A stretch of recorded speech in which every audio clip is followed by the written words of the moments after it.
Hello, this is Paola. I'm going to talk about climate change. It's defined as long-term changes in temperature and weather patterns. The changes can be natural, for example, through variation in the solar cycle.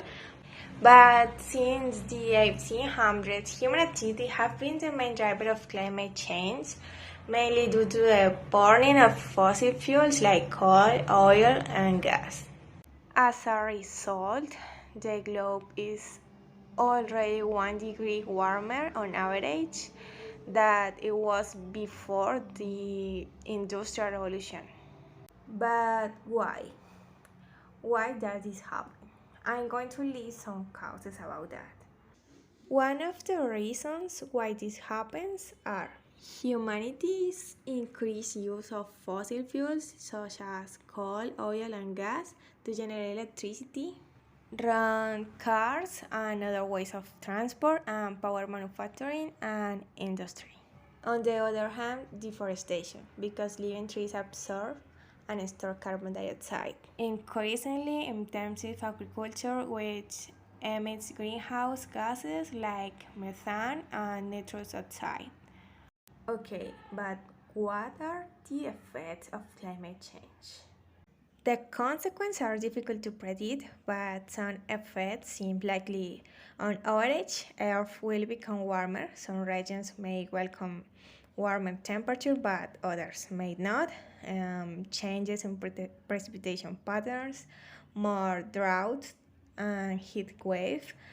A stronger greenhouse effect will warm the ocean and partially melt glaciers and ice caps, increasing sea level.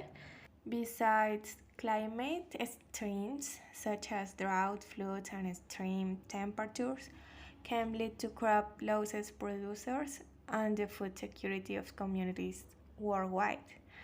Finally, hurricanes will become stronger and more intense. Now, let me show you some messages from some environmental leaders. People are dying. Entire ecosystems are collapsing. The effects of climate change will become astronomically worse in the future. Extinction of much of the natural world is on the horizon. It's a bit shocking, I admit, but what's being done to solve climate change? However, we face a huge challenge but already know many solutions. Three broad categories of action are cutting emissions, adapting to climate impacts, and financing required adjustments.